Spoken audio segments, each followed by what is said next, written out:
Saudara-saudari terkasih di dalam Tuhan Yesus Kristus. Shalom, salam sejahtera dan berkah dalam. Kami, di Pendalaman Iman Katolik Online, menyadari di antara kita semua umat seiman dalam Tuhan Yesus Kristus. Banyak yang tidak sempat ataupun kurang tertarik untuk membaca Alkitab, maka dari itu kami memberikan rangkuman intisari isi masing-masing kitab per kitab dari Alkitab sesuai judul yang tertera di bawah ini. Maka diharapkan kita dapat memahami isi dalam masing-masing kitab tersebut. Selamat menyimak. Kitab 1 dan 2 Samuel. Dalam Alkitab modern, kedua kitab ini dipisah karena terlalu panjang.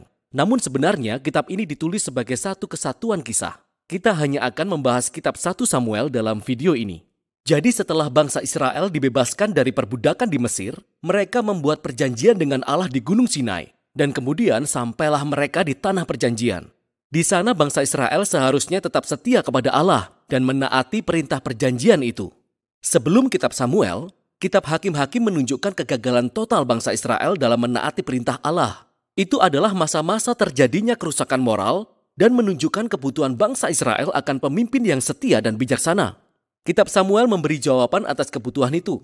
Kitab Samuel berfokus pada 3 tokoh utama. Nabi Samuel yang menjadi nama dari kitab ini, lalu ada Raja Saul dan Raja Daud.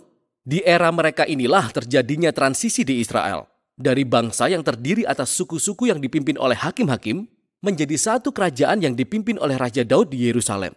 Dan kitab Samuel disusun dengan sangat indah, yang mengaitkan kisah dari 3 tokoh ini ke dalam 4 bagian. Samuel, dia adalah pemimpin kunci dan seorang nabi di bagian pertama kitab ini. Tapi kemudian dia juga memainkan peranan penting di bagian berikutnya, yaitu di kisah Saul. Dan kisah itu dibagi dalam 2 bagian. Saul yang diangkat menjadi raja dan kegagalan-kegagalannya.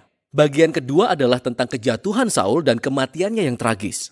Dan kemudian drama kematian Saul diikuti oleh diangkatnya Daud menjadi raja. Dan kisah tentang Daud ini dibagi dalam 2 bagian. Pertama-tama adalah masa-masa kejayaannya yang kemudian diikuti dengan kegagalannya yang tragis dan perpecahan yang terjadi dalam keluarga kemudian kerajaannya. Kitab ini ditutup dengan sebuah epilog yang merangkum kembali keseluruhan kisah ini. Mari kita selami dan kita lihat bagaimana kitab ini dijabarkan. Bagian pertama diambil dari kekacauan di kitab Hakim-Hakim. Dan kita disuguhi kisah yang menyentuh tentang seorang perempuan yang bernama Hana. Dia sangat sedih karena tidak bisa mempunyai anak. Dan oleh anugerah Allah, pada akhirnya dia melahirkan seorang putra yang bernama Samuel. Dan dalam sukacita dia menyanyikan puji-pujian di pasal 2. Dan puji-pujian itu adalah tentang Allah yang merendahkan orang yang tinggi hati dan meninggikan orang yang rendah hati. Dan terlepas dari semua tragedi dan kejahatan manusia, Allah sedang bekerja memenuhi tujuannya dalam sejarah.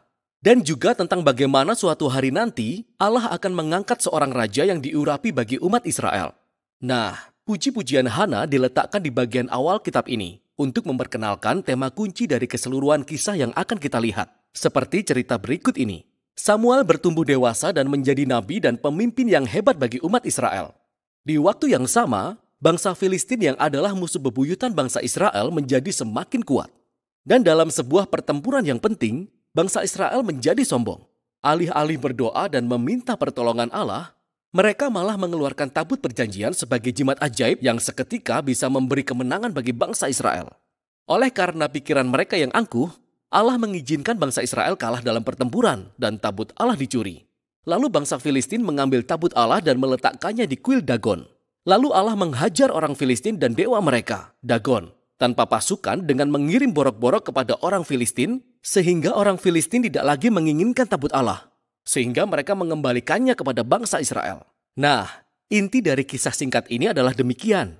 Allah bukanlah jimat bangsa Israel, dan ia menentang kesombongan di kalangan orang Filistin, tetapi juga di kalangan umatnya sendiri. Jadi Israel harus tetap rendah hati dan taat jika mereka ingin mengalami berkat perjanjian Allah yang mengawali bagian selanjutnya. Umat Israel datang kepada Samuel dan berkata, "Hei, kami menginginkan seorang raja seperti yang dimiliki oleh bangsa-bangsa lain.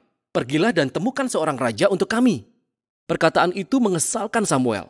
Maka Samuel datang untuk berkonsultasi dengan Allah dan Allah berkata, "Ya, motivasi mereka keliru. Tetapi jika mereka menghendaki seorang raja, berikanlah saja kepada mereka." Dan kita diperkenalkan pada sosok Saul. Saul adalah sosok yang tragis karena dia terlihat sangat menjanjikan di awal cerita. Dia tinggi dan elok rupanya. Dia adalah kandidat yang sempurna untuk dijadikan raja. Namun dia memiliki karakter yang buruk. Dia tidak jujur. tidak berintegritas, dan tampaknya dia tidak mau mengakui kesalahannya sendiri. Sehingga sifat buruknya inilah yang menjadi alasan kejatuhannya. Saul memenangkan beberapa pertempuran pada awalnya, tetapi kekurangannya semakin menjadi-jadi. Dia akhirnya mendiskualifikasi dirinya dengan cara terang-terangan tidak menaati perintah Allah. Sehingga Samuel yang sudah tua menentang Saul dan bangsa Israel. Dia sudah mengingatkan bangsa Israel bahwa mereka akan menikmati kejayaan di bawah pemerintahan raja yang rendah hati dan setia kepada Allah. Sebaliknya, raja Israel akan membawa kepada kehancuran. Jadi Samuel memberitahu Saul bahwa Allah akan mengangkat seorang raja baru untuk menggantikannya. Dan kejatuhan Saul dimulai ketika di saat yang bersamaan, Allah sedang bekerja di balik layar untuk mengangkat raja yang baru. Adalah seorang gembala biasa yang bernama Daud. Dia kandidat yang paling tidak diperhitungkan untuk menjadi raja. Namun cerita populer mengenai Daud dan Goliat menunjukkan bahwa pilihan Allah atas Daud tidak didasarkan pada status keluarga, tetapi hanya berdasarkan kepercayaan yang radikal dan penuh kerendahan hati di dalam Allah Israel. Demikianlah kisah ini menjadi perwujudan tema puji-pujian Hana. Saul dan Goliat yang tinggi hati direndahkan, sementara Daud yang rendah hati ditinggikan. Di sini kita menyaksikan Saul mulai dikuasai oleh amarahnya, sementara Daud diangkat menjadi raja. Jadi Daud mulai bekerja kepada Saul sebagai panglima perang, dan dia memenangkan semua pertempuran dan memperoleh ketenaran. Lalu Saul menjadi cemburu dan dia mulai mengejar Daud, memburu dia dan berusaha untuk membunuhnya. Daud tidak melakukan kesalahan apapun, dan dia terus melarikan diri dan menunggu di padang gurun. Disinilah kita melihat karakter Daud yang sesungguhnya. Dia memiliki banyak kesempatan untuk membunuh Saul, namun dia tidak melakukannya. Daud tetap percaya bahwa terlepas dari kejahatan Saul, Allah akan membangkitkan raja baru bagi umatnya. Yang juga menarik adalah, kebanyakan syair-syair Daud yang bisa kita baca di kitab Mazmur berhubungan dengan masa-masa ini dalam kehidupannya. Dan syair-syair itu mengekspresikan sikap percaya yang sama. Dan bagian kitab ini diakhiri dengan kematian Saul yang mengerikan setelah kalah dalam peperangan melawan bangsa Filistin. 1 Samuel menceritakan beberapa kisah yang paling rumit yang pernah kita temukan di dalam Alkitab. Dan karakter Saul dan Daud digambarkan dengan sangat realistis. Dan penulis menempatkan kisah mereka sebagai pembelajaran karakter. Sehingga kita dapat merefleksikan karakter kita melalui mereka. Jadi dalam kisah Saul, kita melihat sebuah peringatan. Sangat penting bagi kita untuk merefleksikan sifat buruk kita sendiri dan bagaimana itu bisa membahayakan diri kita dan orang lain. Dan dengan pertolongan Tuhan, kita perlu merendahkan diri kita sendiri dan mengakui sisi buruk kita supaya kisah Saul tidak harus kita alami. Di sisi lain, Daud ditunjukkan sebagai teladan kesabaran dan kepercayaan akan waktu Allah dalam hidup kita. Meskipun dia harus melarikan diri ke padang gurun karena dikejar-kejar oleh Saul. Daud mempunyai alasan untuk berpikir bahwa Allah telah meninggalkannya. Namun bukan itu yang dipikirkan Daud.